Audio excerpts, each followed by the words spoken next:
38 versus $61 billion. That's a couple of weeks of interest on the national debt.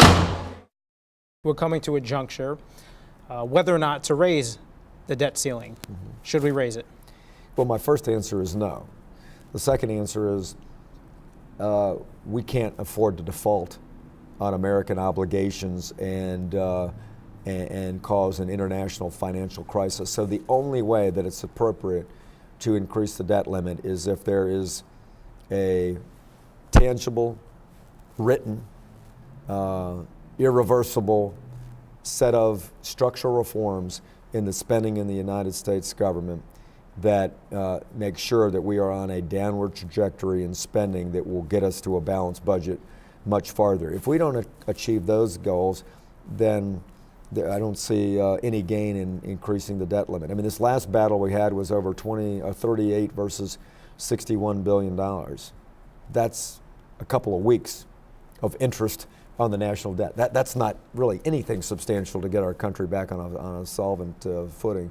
So I hope that they will hold firm, the Republicans in the House, and not ratchet up the debt limit unless there are major structural reforms in the budget. Would one of these structural reforms be a balanced budget amendment? Boy, I'd love to see that. I sent that down this year to our legislature and asked our legislature to pass a balanced budget amendment. The Republicans were for it, the Democrats were against it. But I think there's so little responsibility that Congress places on themselves that the only way that we're going to get a balanced budget amendment is the people are going to have to insist on it by a constitutional amendment. Virginia went blue 2008. Yeah. How confident are you that it's going to go red 2012? You know, the independents, the great middle in Virginia, controls every election. President Obama won by 7 points. The next year I won by 18. So you can see how fast things can change in Virginia. I do think that people are generally happy with the direction of the state, certainly compared to their disapproval of where we are at the national level, and that some of the things that we're all doing as a team working together in Virginia has got us in pretty good stead. They like Republican leadership, and so I feel that we were 44 years in a row we voted Republican for president.